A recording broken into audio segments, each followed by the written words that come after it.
वो दोनों आदमी कार्तिक पुजारी की तरफ स्नेह के साथ देखते हुए उनके पैर पड़ते हैं और उनका आशीर्वाद लेकर वहां से जाने लग जाते हैं। इस तरफ मेहंदी पथार पुलिस स्टेशन के अंदर चार्ली कुर्सी पर बैठा हुआ था। चार्ली के सामने ही टेबल पर समोसा और चाय रखी हुई थी। चार्ली चाय की हर एक चुस्की के बाद समोसा खाते जा रहा था और चाय पीते जा रहा था। वो एक कौर समोसे का खा रहा था तो एक घूंट चाय का पी रहा था।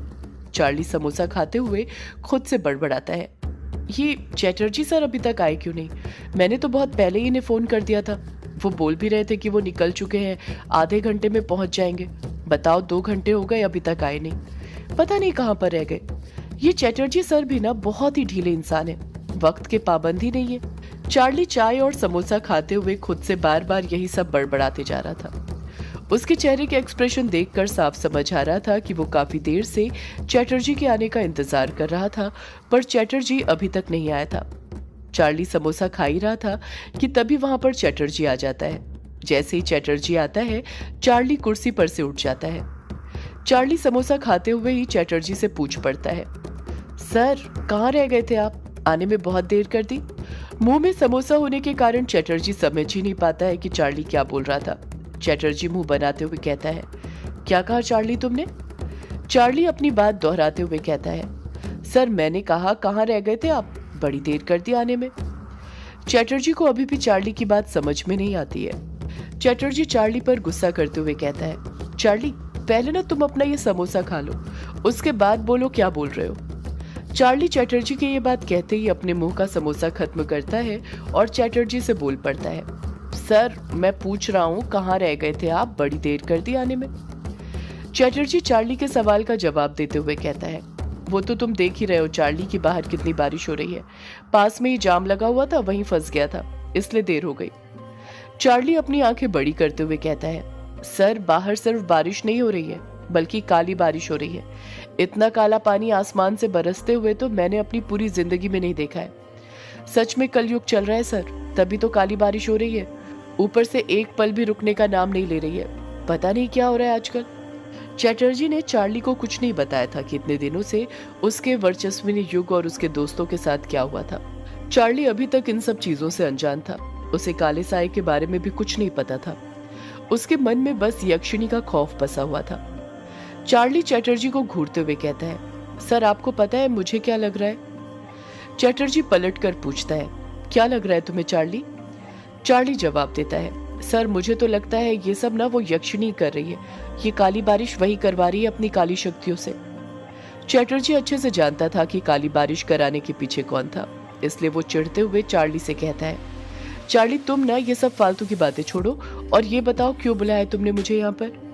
चार्ली चैटर्जी को घूरते हुए ही पूछता है, ये आप पूछ रहे हैं सर, मैंने आपको क्यों बुलाया है? चैटर्जी चिढ़ते हुए चार्ली से पूछ पड़ता है, हाँ पूछ रहा हूँ मैं। अब तुमने मुझे बुलाया है चार्ली तो तुमसे ही पूछूंगा ना, किसी और से तो नहीं पूछूंगा ना। चार्ली चैटर्जी के सवाल का जवाब देते हुए कहता है, सर आप भी ना कमाल करते हैं। आपको दिख नहीं रहा यहाँ पुलिस स्टेशन में चार्ज संभालने वाला कोई नहीं है? वर्चस्विनी मैडम तो बहुत दिनों से छुट्टी पर है, ऊपर से कुछ दिनों से आप भी पुलिस स्टेशन नहीं आ रहे। अब मैं यहाँ पर कब तक क्या क्या संभालूंगा? मुझसे तो ये डबल ड्यूटी नहीं हो पाएगी। चैटर्जी हैरानी के साथ चार्ली से कहता है, डबल ड्यूटी? कैसी डबल ड्यूटी? तुम एक ड्यूटी ठीक से भी करते हो जो डबल ड्यूटी की बात कर रहे हो? दिन भर तो बस यहाँ पर बैठे रहते हो और कुछ ना कुछ खाते रहते हो और ड्यूटी की बात कर रहे हो।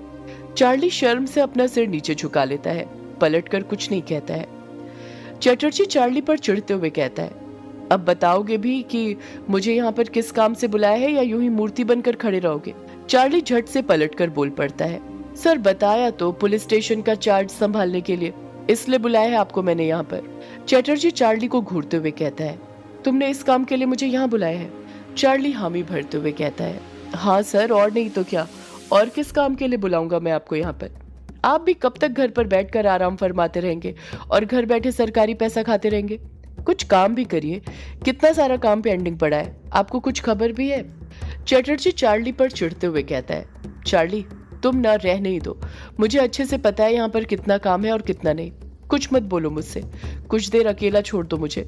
एक तो वैसे ही मेरा सिर दर्द से फटा जा रहा है, ऊपर से तुम अलग मुझे परेशान कर रहे हो। चार्ली चैटर्जी को ऊपर से लेकर नीचे तक देखता है और उसे घूरते हुए कहता है, हाँ सर, आप परेशान तो लग रहे हैं, वरना आपकी ड्रेस में हमेशा प्रेस होती थी जो आज नहीं है। कुछ हुआ है क्या आपके साथ जो आप इतने परेशान हैं? क्या बात है, बताइए मुझे। चैटर्जी के मन में तो आता है कि वो चार्ली को सब कुछ बता दे कि इतने दिनों में उसके साथ क्या क्या हुआ था, पर अगले ही पल उसके दिमाग में एक ख्याल आ जाता है कि यक्षिणी का नाम मात्र सुनने से ही चार्ली की पैंट गीली हो जाया करती थी। अगर उसने चार्ली को उस काले साए के बारे में भी बता दिया तो उसके बारे में सुनकर पता नहीं चार्ली क्या कर बैठेगा, कहीं डर से ही उसकी मौत ना हो जाए। और अगर उसने काले साए की बात चार्ली को बता दी तो उसके पेट में ज्यादा देर ये बात रहने वाली नहीं थी। हवा में घुलकर ये बात लोगों तक पहुंच जाती, और अगर ऐसा होता तो लोगों के मन में और ज्यादा डर बैठ जाता। आधे से ज्यादा लोगों की मौत तो मात्र उस काले साए के डर से ही हो जाएगी, और ऐसा चैटर्जी बिल्कुल नहीं चाहता था। इसलिए वो चार्ली को उस काले साए के बारे में कुछ नहीं बताता है, ना ही इस बारे में कुछ बताता है कि इतने दिनों से उसके साथ क्या क्या हुआ है, वो किन हालातों से गुजरा है। चार्ली चैटर्जी को फिर टोकते हुए कहता है, सर कहाँ खो गए, बताइए ना क्यों परेशान हैं आप। चैटर्जी चार्ली पर चिढ़ते हुए कहता है, तुम्हारी ये फालतू की बातें और हरकतों से परेशान हूँ चार्ली मैं। तुम कुछ देर अपना मुंह बंद नहीं रख सकते क्या? मैंने कहा ना कुछ देर मुझे अकेला छोड़ दो, तुम्हें समझ में नहीं आ रहा है क्या?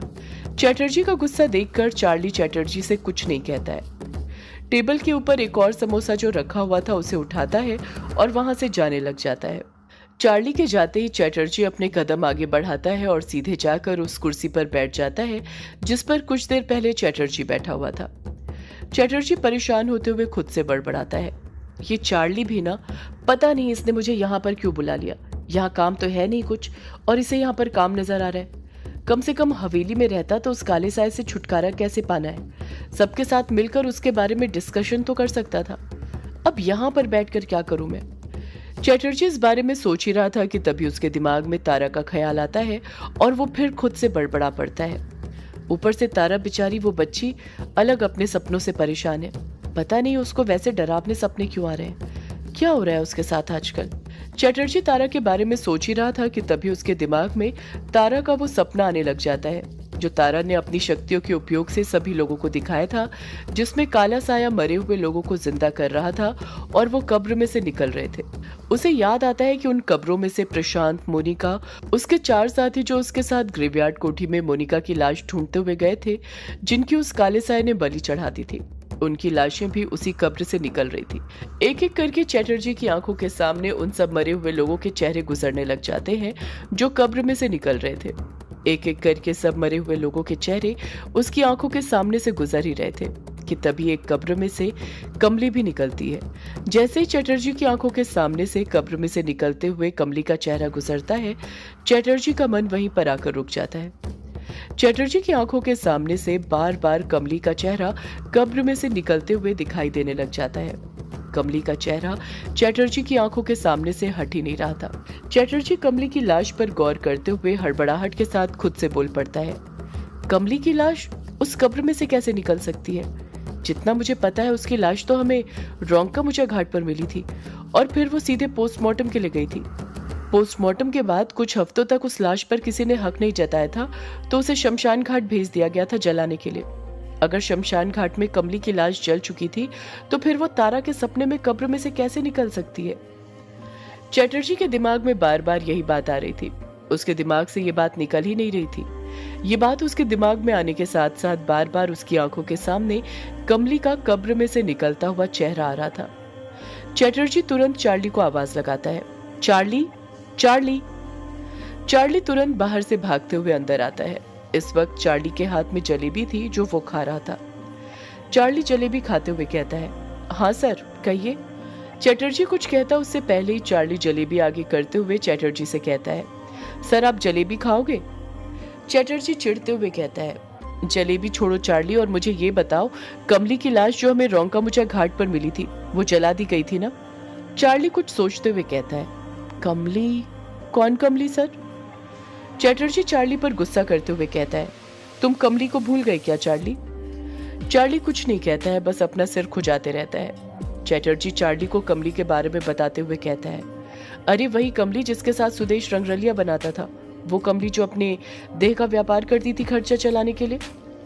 चैटर्जी जैसे ये बात बोलता है, चार्ली को तुरंत कमली के बारे में याद आ जाता है और वो झट से हड़बड़ाहट के साथ बोल पड़ता है, अच्छा वो कमली की बात कर रहे हैं आप? चैटर्जी हामी भरते हुए कहता है, हाँ चार्ली, मैं उसी कमली की बात कर रहा हूँ। उसकी लाश को जला दिया गया था ना? चार्ली उस बारे में याद करते हुए कुछ सोचते हुए कहता है, हाँ सर, जब किसी ने उसकी लाश पर हक नहीं जताया था तो उसे जलाने के लिए शमशान घाट भेज दिया गया था।